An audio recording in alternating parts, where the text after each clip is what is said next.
So we're 8 weeks into the NFL season. We've reached the point where we have a big enough sample size to differentiate the teams that are going to be fighting for draft position versus playoff spots over the back half of the season. So with the blowout city that was week 8 now complete, this feels like a good time to go through all 32 NFL teams and quickly discuss whether they've exceeded, met, or fallen short of their preseason expectations. Apologies for the lack of videos since the start of the season, by the way. Truth be told, I got into a bike crash right before the start of the season and suffered some injuries from it that I had to go back home for and recover for the last month and a half. But I'm all good now and back in front of you, which is great. And we've got a lot to catch up on since then because I've had plenty of Sunday where I've had nothing better to do than just sit on the couch and watch football for 10 and a half hours straight. Let's go in order of the week 8 slate, starting with Thursday Night Football, where the Chargers blew out the Vikings. Expect to hear the word blowout a lot in this video. But let's start with the Vikings, who I think have fallen short of expectations 8 weeks in. Obviously, the injury to J.J. McCarthy plays a pretty substantial role in that, but even aside from that, I've been kind of disappointed with this Vikings team. The Brian Flores defense is still solid, but it feels like it's taken a step back with respect to last year. The passing defense metrically is fine, but they feel pretty prone to giving up explosive passing games. Just look at, DK Metcalf in the Steelers game with that 170-yard touchdown, and then Devontae Smith and A.J. Brown with the deep shots in the Eagles game just 2 weeks ago. I think on top of that, they've not been that great defending the run either. They've given up 100 yards plus to Bijan, to Kamani Vidal of the Chargers this past Thursday, Quinshon Judkins in the Browns game. They've not been a very efficient run defense either. So bad as the offense has been under Carson Wentz, which, is not entirely Carson Wentz's fault. Huge props to him, by the way, for playing through his injuries, which are now, deemed to be season ending. Huge credit to him, but it's not all his fault there. The offensive line has not been as good as I thought it would be entering the year, despite all of its additions. Injuries play a role in that, but their pass blocking has not been good enough. And it's the same problems that plagued them deep into last season when the games mattered most. So that needs to see improvement under J.J. McCarthy. And so does that defense for them to get to where they want to go, which is to at least compete for a playoff spot, because in this NFC, it's going to be hard. Chargers is tough. I'm going to say they've met expectations so far this year, but they feel kind of inconsistent to me week to week. Some weeks, Justin Herbert is leading an offense that is one of the scariest that I can imagine. When that man is at his best with Ladd and Keenan, and when Omari and Hampton was healthy, that's a scary offense. But other weeks, they're kind of stuck in mud, and then their run defense has not been where you want it to be, giving up a lot of explosive runs over the course of the season so far. So there's definitely room to grow for the Chargers, but they're definitely still in line for a playoff spot, and that's right about where we thought they would be coming into the year. Let's run through the teams on bye next, starting with the Detroit Lions, who have met expectations so far, and honestly, you could even make the case they've exceeded them. I was a bit concerned coming into the season in the NFC North season preview video how they would handle the loss of both their coordinators from last year, and it was looking scary after the week 1 overreaction loss to the Green Bay Packers, but ever since then, they've been just fine. John Morton has done a good job with the offense, and honestly, the defense has been pretty good too, and that's for a unit that actually ranks dead last in pass rush win rate and second last in run stop win rate so far this season. So to be as solid as they've been shutting down offenses like the Buccaneers and the Ravens for portions at a time when that offense was healthy, of course, it's been pretty impressive, and they deserve their record, and their only 2 losses are on the road against 2 of what I think are the best teams in the league. So good job, Lions. The Raiders, they've fallen short of expectations. Geno Smith has been way too volatile, way too turnover prone, and Ashton Genty has not brought the improvement that the Raiders wanted out of the run game. Not his fault, just because he can barely get to the line of scrimmage before he's having to deal with yards after contact problems. I mean, the Chiefs game says it all. They literally had 30 plays the whole game on offense. Not good enough. Then there's the Rams, who have met and you could make a case of slightly exceeded expectations this season when you take into account their defense, which quietly ranks second in EPA against the pass. Their young pass rush has been a force in its second season under Chris Shula. They're top 10 in both pass rush win rate and run stop win rate. And it shows in the games too, man. You just saw it in their last game in London against the Jaguars, where they stepped up big time and they held the Colts to 20 points, which is currently an unstoppable offense. So that's pretty damn good. You take into account Matt Stafford is playing at a pretty damn good level as well. Puka Nacua is unstoppable. Devontae Adams is just, perfect for what Matthew Stafford loves to do most. Yeah, the Rams are going to be fine. The Cardinals, however, have fallen short of expectation for me. I thought that they could be a sneaky playoff contender out of the NFC West. Then it turns out they're looking like the only team in that division that's going to be playing for draft positioning over the second half of the season. Kyler hasn't really silenced the doubters over whether he's the long-term answer for Arizona QB in what seems like a prove-it year for him. We haven't gotten the second-year leap in terms of consistency out of Marvin Harrison Jr. that I wanted to see, and the run game is dealing with a behemoth of injuries at that position. On top of that, I don't think the defense has taken the step forward that it wouldn't have needed to take to get where I thought this team could get to this year. The Seahawks, though, wow, how many NFC West teams were on bye this past week? But the Seahawks have taken the mantle from what I thought would be the Cardinals to be that sneaky contender to make the playoffs out of the NFC West, because they have exceeded expectations for me. My man, Sam Darnold, is delivering yet again, trying to prove that the Minnesota year was not a fluke. And man, how good has he been in this Clint Kubiak system?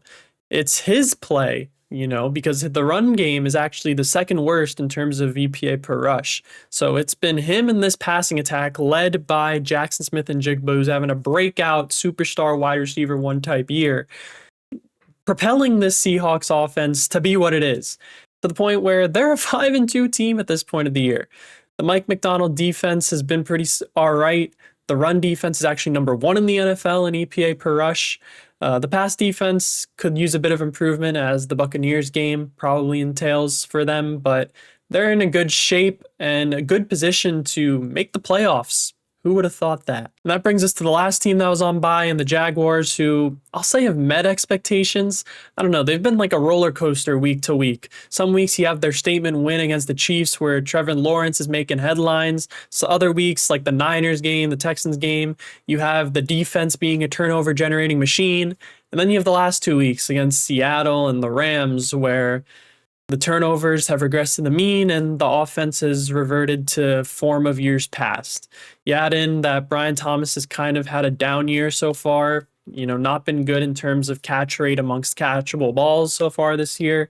So there's definitely a lot of room for improvement for the Jaguars, but also room for promise in their first season under Liam Cohn. They could go in either direction. These next few weeks for them will be pretty important to figure out what that'll be. Okay, back to the Sunday slate, starting with the Dolphins' surprising blowout of the Falcons. That being said, Miami has fallen short of expectations, but in a way they've kind of met them. I can kind of see this coming a little bit this year. Their defense just doesn't have the personnel, to be honest. Their pass rush has been okay, but they're still very vulnerable to explosives, especially in the passing game. They've not been great there on early downs, and the offense just has not had the explosiveness of years past this year. And obviously not having Tyreek Hill for the rest of the season doesn't help with that. They've been the second worst offense in the league on early downs so far this year, and that's not a good indicator of long-term success. Then there's the Falcons, which are another one of those topsy-turvy roller coaster type teams where you don't really know what you're going to get week to week. One week they're blowing out the Bills on national television. Another week their defense is making a statement in a Sunday night game against the Vikings. And then you have other weeks where they're getting blown out by the Dolphins or their offense is struggling to move the ball like last week's game against the 49ers. I think the Falcons have potential. They've shown it. They've beaten the best teams in the league, but their floor is also pretty low. Then there's the Jets and the Bengals, the one close game of the week, and it's the first time all season I got to see my Jets win a game. Quite the surprise, but yeah, they've fallen short of expectations. The offense has not performed despite what looked very promising after week one against the Steelers. Justin Fields is partially at fault for this, obviously, some of the issues holding on to the ball too long, but I don't think the support has been that great for him either in terms of the passing game. He doesn't have separators outside of Garrett Wilson who can make life easy for him throwing the football. That being said, the Jets' run game has quietly been very, very good with Breece Hall, whoever else at running back that's come in as the secondary. They're one of the top running games in the league. It's just that they've not been able to put the passing game together, and their defense has generally disappointed, although that's also been topsy-turvy week to week. Pair that together with a bit of, not great coach time management situations over the past few weeks, like the Broncos game, for example, both 2-minute drills. And yeah, that's why the Jets have failed to reach expectations, but at least they head into their bye on a high note. The Bengals have also fallen short of expectation. Obviously, the Joe Burrow injury plays a lot in that, but also from a defensive standpoint, there was room for hope for the defense. We talked about it in their season preview with Al Golden coming in and a relatively young defense, but there's really not been improvement. They just gave up 39 against the Jets offense without Garrett Wilson. That tells you all you need to know. And Jake Browning has not been able to lift the offense like he did 2 years ago.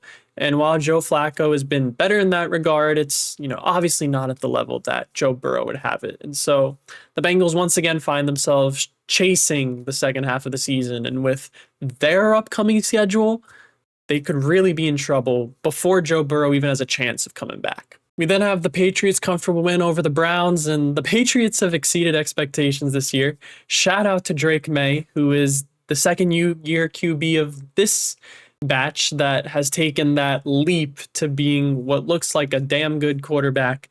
His deep throw accuracy and efficiency is off the charts this season. He's having one big 40-yard touchdown type of play on a weekly basis at this point. It's incredible. And while the Patriots' schedule has been relatively soft, they have their statement win at Buffalo in prime time. They're 6-2. They're blowing out the teams that they're supposed to beat.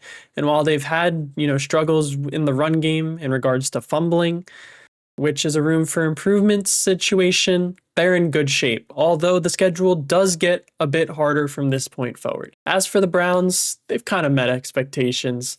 Their defense will keep them in games with how good that defensive line and Myles Garrett is, but the offense is, well, just look at this graph in terms of early down offensive efficiency. Not good. Giants, Eagles next, starting with the Eagles who got the win.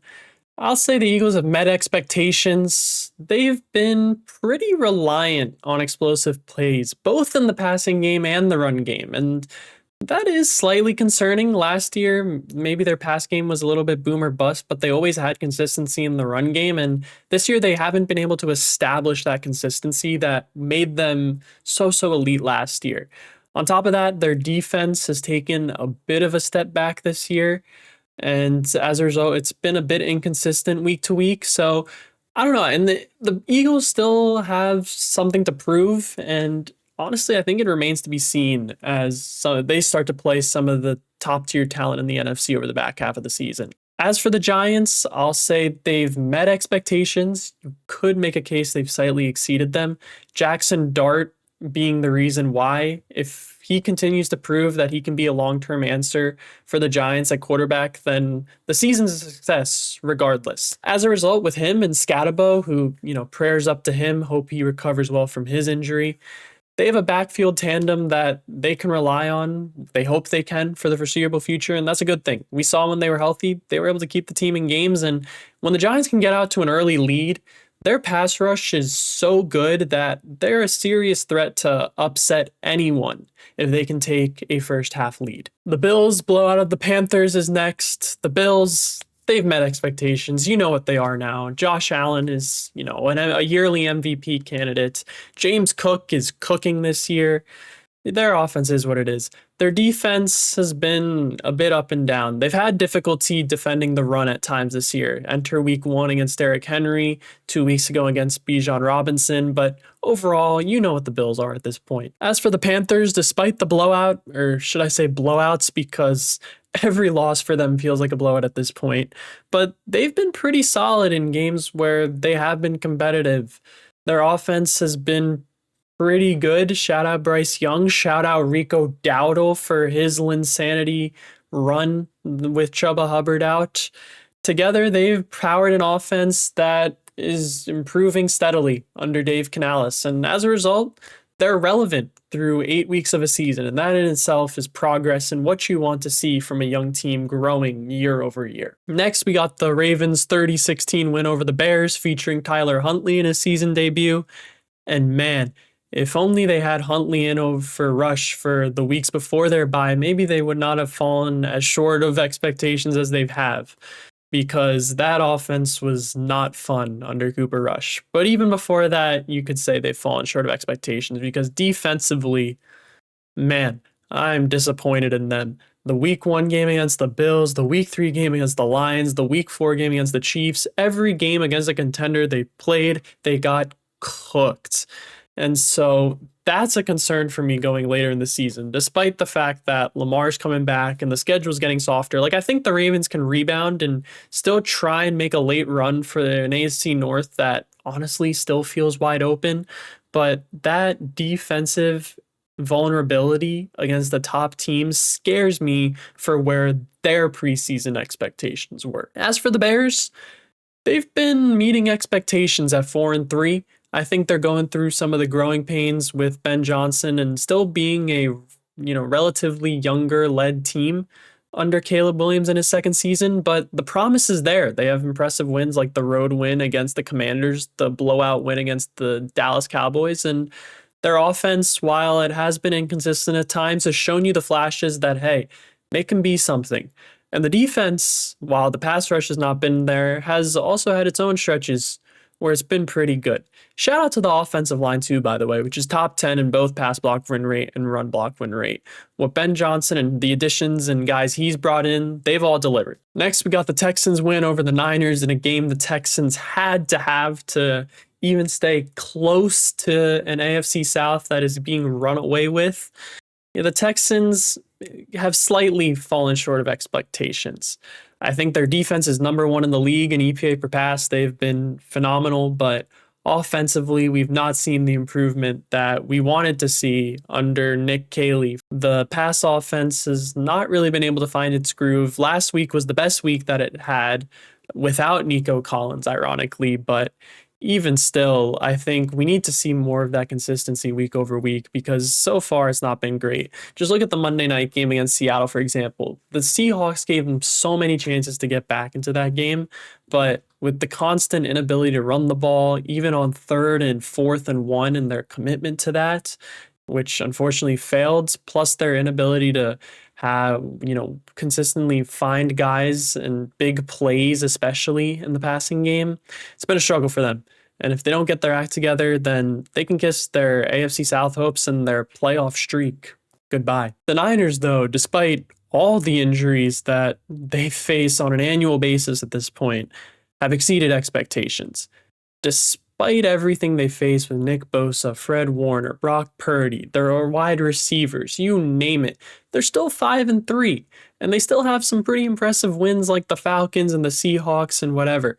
Robert Saleh is back, and he's led a shorthanded defense to be as good as it possibly can be with a pass rush that has been dormant aside from his best pal from New York, Bryce Huff. And then the offense, Mac Jones has been a revelation while Brock Purdy is gone, and you have Run CMC playing healthy and at an Opoy level. And as a result, the 49ers are competing for a playoff spot once again. We move to the late game, starting with the Buccaneers 23-3 coast over the Saints. And let's go with the Bucs, who have met expectations for me entering the season. They've had a relatively tough schedule, especially on the road. Road games against Falcons, Texans, Seahawks, Lions, and they've been pretty damn good, man. Baker Mayfield has been so clutch, especially in the first 5 to 6 weeks. The number of game-winning drives that man was doing was outrageous. And Emeka Ibuka has shined as well, being a top wide receiver in the absence of Chris Godwin, and now Mike Evans. Prayers to him. Hope he heals well.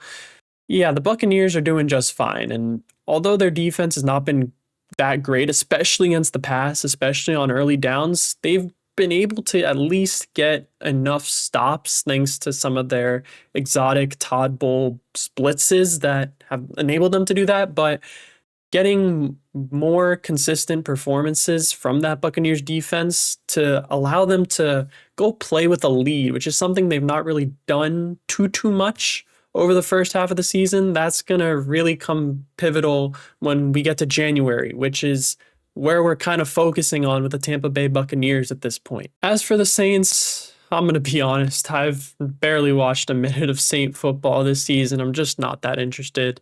I know Spencer Rattler has been all right as their quarterback, but obviously not so much so over the last few weeks because he just got benched for Tyler, the rookie out of Louisville. I don't know how to say his last name.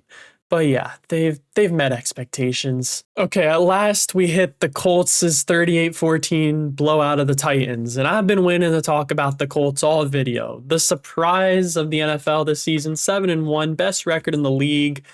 And honestly, I really wanted to make a Colts season preview video at the start of the season, but I didn't have time. So I'll say what I would have said back then now, and it's around Daniel Jones. What's kind of been a trend of the decade is the fact that every year we've had a quarterback who, with early round pedigree, be drafted into a situation where they've struggled for whatever reason. And then they go to a situation where the infrastructure is better for them. Maybe it's better coaching as well. And it's enabled them to have instant success and kind of pay dividends on why they were drafted so early in the first place, because they deliver on the promise that they've had all along. In 2021, it was Geno Smith who was drafted to the New York Jets, and let's not talk about the Jets. And then he goes to Seattle with DK Metcalf and Tyler Lockett in a Pete Carroll system, not offensively, but you know what I mean. And he instantly shines. Seattle has a breakout, unexpected season into the playoffs. In 2023, it was Baker Mayfield, was in Cleveland, was slowly regressing in Cleveland over the years. Then ends up, bouncing around and then finds a home in Tampa Bay with Liam Cohn and then Dave Canales and Mike Evans and Chris Godwin. And he all of a sudden delivers on what he was supposed to be coming out of college out of Oklahoma. And then 2024, it was Sam Darnold, who comes from the Jets with Adam Gase, where the top supporting cast member is the Jets version of Le'Veon Bell.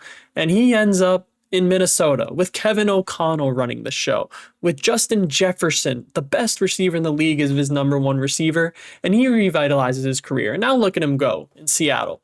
And this year, I thought if there was going to be a QB that revitalizes himself to a point, there were two options. It was Daniel Jones or Justin Fields. I honestly thought it would be Daniel Jones. That had a better chance. And one, because Justin Fields was with us. So yeah.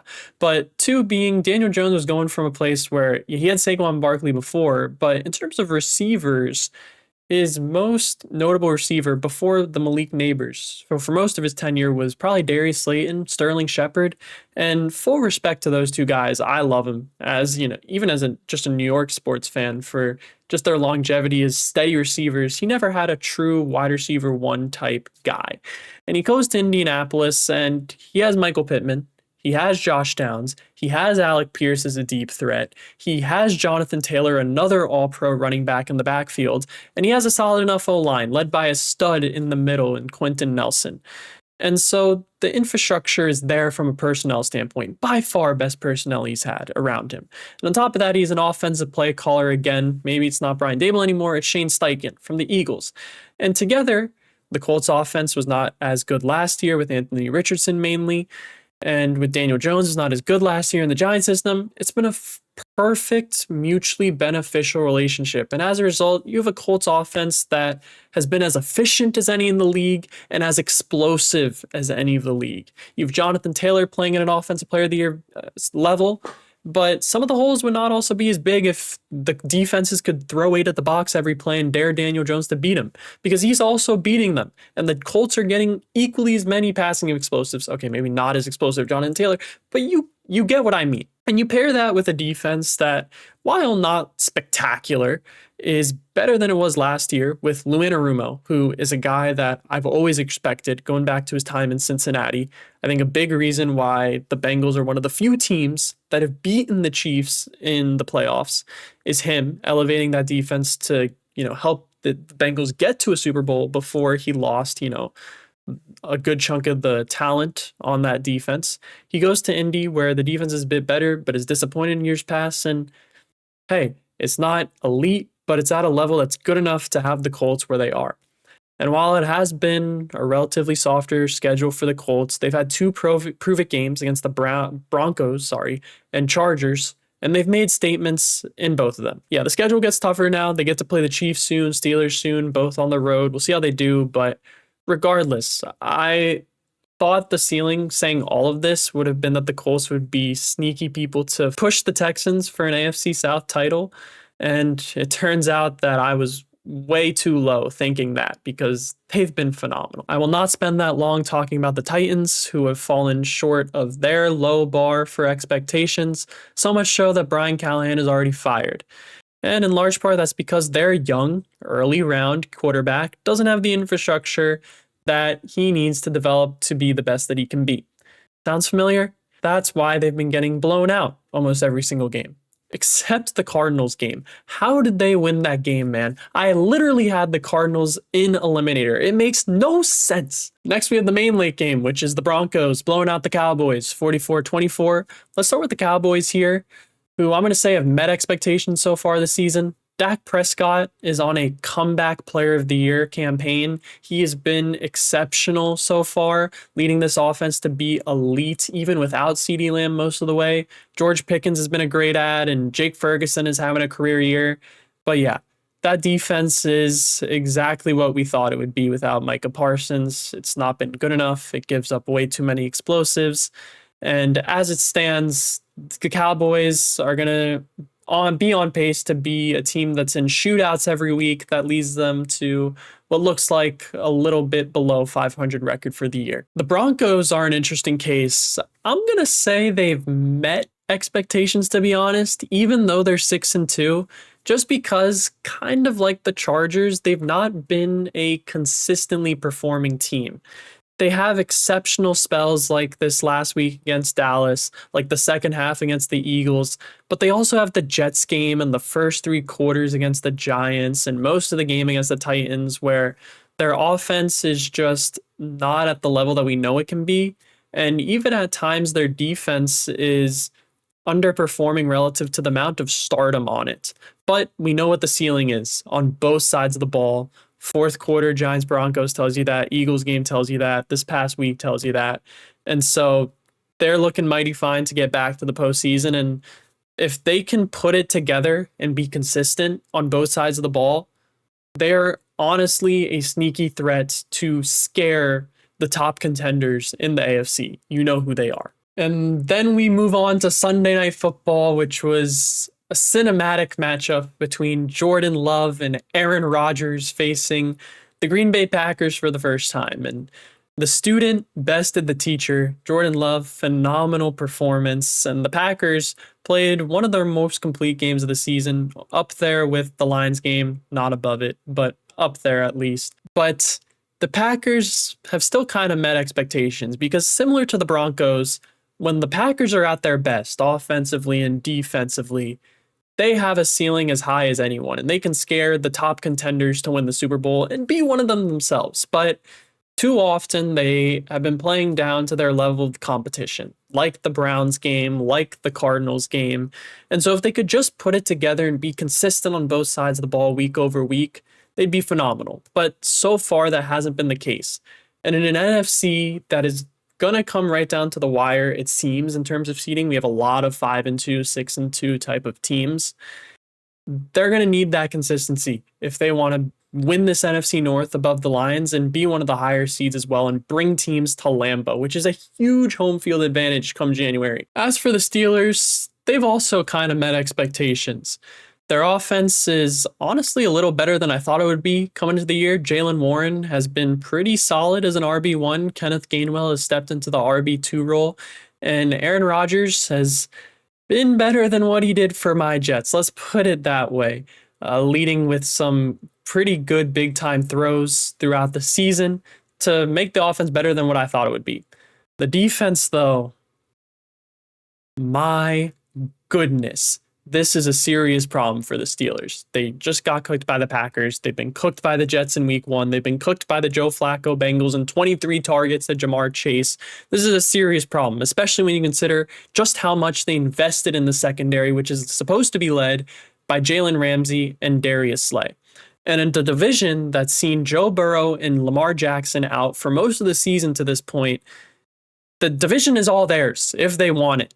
But with how inconsistent that defense is right now, I don't know if they can pull away fully. And just off of that fact, yes, they can go get the AFC North and be a playoff team, but that's going to be the difference between if they can finally break the snafu that they've been of just fighting for a playoff spot and being make or miss rather than actually winning a playoff game. And last but not least, we have Monday Night Football between the Chiefs and Commanders, Chiefs winning 28-7.